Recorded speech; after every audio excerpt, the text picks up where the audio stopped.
오늘 우리에게 주시는 하나님의 말씀은 사사기 7장 15절에서 21절까지의 말씀입니다. 사사기 7장 15절에서 21절까지의 말씀을 교독하시고 마지막 절은 함께 합독하시도록 하겠습니다. 기드온이 그 꿈과 해몽하는 말을 듣고 경배하며 이스라엘 진영으로 돌아와 이르되 일어나라, 여호와께서 미디안과 그 모든 진영을 너희 손에 넘겨 주셨느니라 하고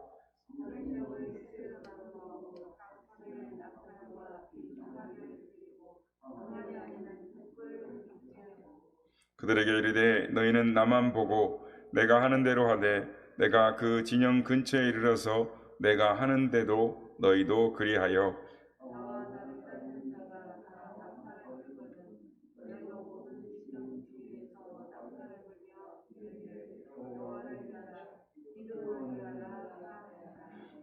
기드온과 그와 함께한 100명이 이경초에 진영 근처에 이른즉 바로 파수꾼들을 교대한 때라. 그들이 나팔을 불며 손에 가졌던 항아리를 부수니라.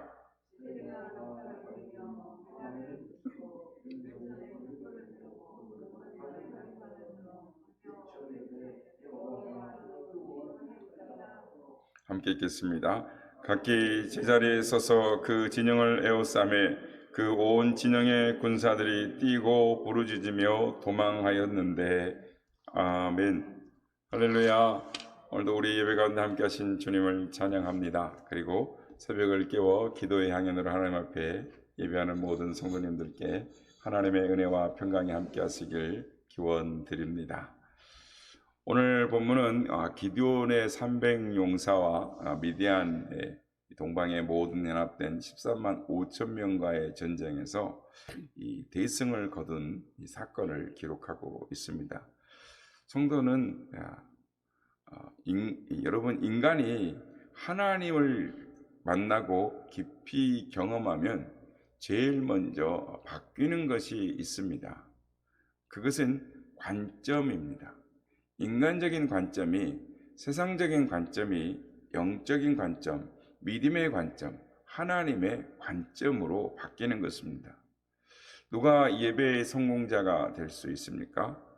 예배를 통해 관점이 바뀌는 사람이 예배를 성공할 수 있습니다. 예배의 성공자가 되는 것입니다.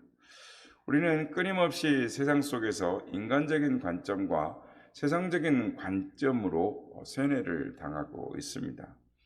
우리가 매 시간마다 하나님 앞에 나와 경배하는 이유가 바로 여기에 있습니다. 우리가 지속적으로 하나님을 만나지 않으면 우리의 관점이 하나님의 관점이 아닌 인간적인 관점으로 변해버리기 때문입니다. 여러분, 우리가 인간의 관점으로 생각하는 자들이 되면 자기 실력에 맞춰서 내가 할 수 있는 것만, 내가 하고 싶은 것만, 내가 할 수 없이 선택한 것만 하게 되는 것입니다. 그런 인생은 영적인 세계에서 찌질이 인생이 되고 마는 것입니다. 그런데 우리가 하나님의 관점을 가지기 시작하면 내가 할 수 있는 것만을 고집하지 않게 됩니다.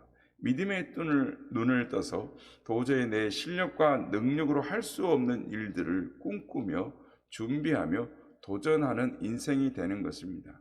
내게 능력 주신 자 안에서 내가 모든 것을 할 수 있느니라 라고 자신 있게 고백할 수 있는 인생이 되는 것입니다. 성도 여러분, 하나님을 만나고 하나님의 관점을 가지는 그 순간부터 그 인생은 자기의 크기로 살아가는 인생이 아니라 하나님의 크기로 인생을 살아가는 자가 되는 것입니다. 하나님의 관점을 가지면 그때부터 미지근한 인생이 열정을 품는 인생으로 변화되고 안 된다라고 말하던 인생이 하나님이 내게 능력 주신 자에서 내가 모든 것을 할 수 있다라고 믿고 가능하다고 믿고 돌진하는 인생이 되는 줄로 믿습니다. 오늘 본문을 통해 하나님을 만난 경험 때문에 하나님의 관점을 가지게 된 한 사람을 만나게 됩니다. 그 사람의 이름이 기드원입니다. 그가 하나님을 만나 인간적인 관점이 변화되어 하나님의 관점을 가지게 되니 그의 삶에 두 가지의 변화가 분명하게 나타납니다. 첫째는 최선을 다하여 준비하는 삶으로 바뀌어졌고, 둘째는 믿음으로 돌격하는 삶으로 바뀌어졌습니다. 오늘 본문 15절 말씀입니다. 기드온이 그 꿈과 해몽하는 말을 듣고 경배하며 이스라엘 진영으로 돌아와 이르되, 일어나라, 여호와께서 미디안과 그 모든 진영을 너희 손에 넘겨주셨느니라 하고. 아멘. 여러분, 기드온이 미디안 군사들이 그 꿈과 해몽하는 것을, 그 말을 듣고 뭐가 바뀌었습니까? 관점이 바뀐 것입니다.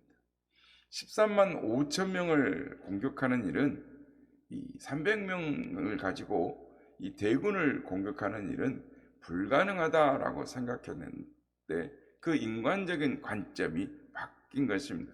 비록 300명의 군사밖에는 없지만 하나님이 붙이신 전쟁이기 때문에 이긴다라는 확신이 생긴 것입니다. 그래서 그가 어떻게 했습니까? 그는 300명으로 최선을 다해서 전쟁을 준비합니다. 하나님이 다 하실 것이니까 자기는 아무것도 안 해도 된다라고 생각하지 않았습니다. 그는 하나님께 경배하고 진중으로 돌아와서 바로 선포합니다. 모두 일어나라. 하나님께서 미디안 군사를 너희의 손에 붙이셨느니라.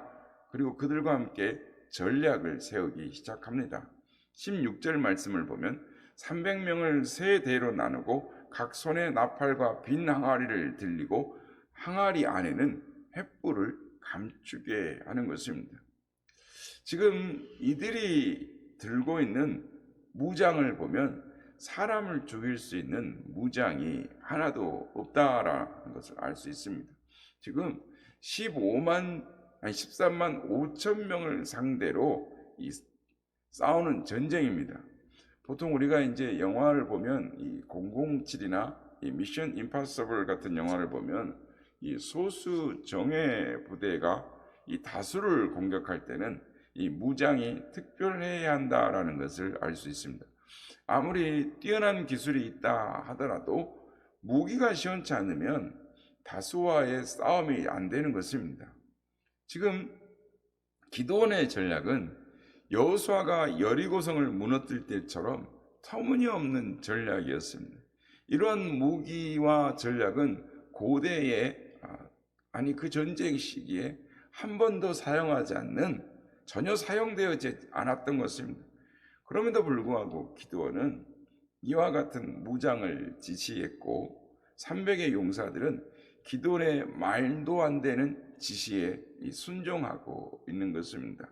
17절 말씀입니다. 그들에게 이르되 너희는 나만 보고 내가 하는 대로 하되 내가 그 진영 근처에 이르러서 내가 하는 대로 너희도 그리하여. 기드온은 그들에게 자기만 보고 자기가 시키는 대로, 자기가 하는 대로 따라 행하라 라고 지시를 합니다. 여러분, 우리가 영적인 전쟁을 할 때에는 우리는 서로 머리를 맞대고 좋은 전략을 내어서 일사불란하게 움직일 수 있어야 합니다. 그러나 근본적으로 대적들을 손에 붙이시고 승리를 주시는 분은 하나님이십니다.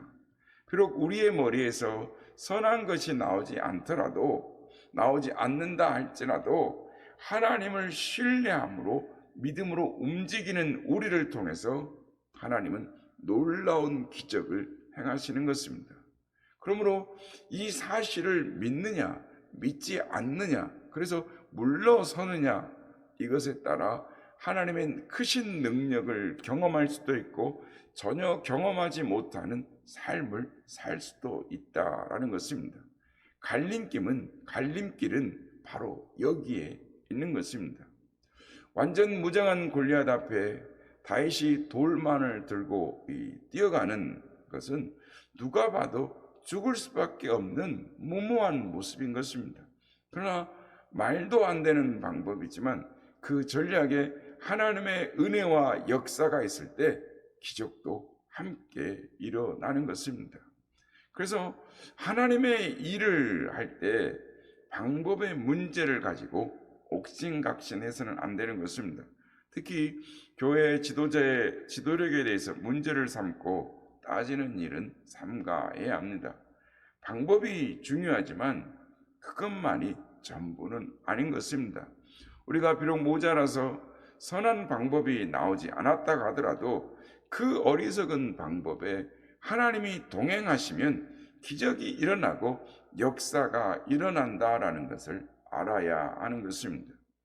기도원의 300 용사들은 기도원의 전략이 우수하고 탁월하기 때문에 순종한 것이 아닙니다. 정말 말도 안 되는 전략이지만 하나님이 함께 하신다라는 확신이 있었기 때문에 그들은 순종하고 있었던 것입니다. 이런 모습이 우리에게 있어야 하는 것입니다. 하나님의 기적은 방법이 좋아서 일어나는 것이 아닙니다. 사람은 방법을 찾지만 하나님은 사람을 찾습니다. 하나님을 정말 신뢰하고 의지하는 믿음의 사람을 찾는 것입니다. 이러한 사람을 통해서 하나님은 기적을 행하시고 하나님의 살아계심을 나타내는 것입니다. 우리는 좋은 방법을 먼저 찾기 전에 좋은 믿음의 사람이 되기를 힘써야 될 줄로 믿습니다. 18절 말씀입니다. 나와 나를 따는 자가 다 나팔을 불거든 너희도 모든 진영 주위에서 나팔을 불며 이르기를 여호와를 위하라 기드온을 위하라 하라 하니라. 여러분, 모든 일의 결과는 중요한 한순간에 달려 있음을 알게 되는 것입니다. 기드온이 나팔을 불 때 새 것으로 흩어진 다른 군대들도 동시에 함께 나팔을 불어야 했습니다. 그 나팔 소리와 함께 여호와를 위하라 기드온을 위하라라고 함께 동시에 힘을 합해 함성을 질러야만 했던 것입니다. 고대에서 나팔은 공격 신호를 하는 역할을 했습니다. 그래서 당시에 한 부대에 한 나팔수가 배정되었다라고 합니다. 그래서 300명이 동시에 나팔을 불면 적들은 300개의 부대가 오는 것으로 착각하게 되는 것입니다. 한밤중에 갑자기 300개의 나팔이 울려 퍼지면서 함성이 들리면 미디안 군대는 최소한 300개의 부대가 연합해서 자기들을 공격해 오는 줄로 알고 당황하게 되는 이 전략을 쓴 것입니다. 300명의 용사들이 뭐라고 외쳤습니까? 여호와를 위하라 기드온을 위하라 라고 외쳤습니다. 300명의 용사들은 여호와 하나님의 명령과 기드온의 명령을 따로 생각하지 않았습니다. 기드온의 명령을 성경과 자기 기준의 잣대를 가지고 재단하고 판단하고 비평하지 않았습니다. 기드온의 명령을 따르는 것이 여호와 하나님의 명령을 따르는 것과 같다라고 알았기 때문입니다. 여러분, 13만 5천 명이나 되는 대군 앞에 나아가는 300명의 군대가 세운 전략과 전술을 한번 보시기를 바랍니다. 그 전략은 진 가까이 나아가서 나팔 소리가 들리거든 진 사면에서 나팔을 불며 동시에 함께 여호와를 위하라 기드온을 위하라 라고 함성을 지르는 작전이었습니다. 이게 전부였습니다. 이들이 왜 이렇게 무모하게 보이는 행동을 했을까요? 그들의 관점이 바뀌었기 때문입니다. 하나님의 말씀을 믿음으로 돌격하면 그 뒤는 하나님께서 다 알아서 하신다라는 것을 믿었기 때문입니다. 계획은 우리가 세우지만 실전에서 하나님께서 기드온보다 앞서가서 일하시고 앞서가서 싸워 승리하게 하신다라는 것을 믿었던 것입니다. 이러한 관점은 하나님의 관점이 회복된 자만이 할 수 있는 믿음의 모습인 것입니다. 그러기는 우리의 삶에, 우리의 앞에 있는 문제와 아픔을 믿음의 관점, 영적인 관점, 하나님의 관점으로 바라봄으로 말미암아 하나님이 주시는 승리와 영광을 경험하며 살아가시는 우리 모두가 다 되시길 예수님의 이름으로 축복합니다.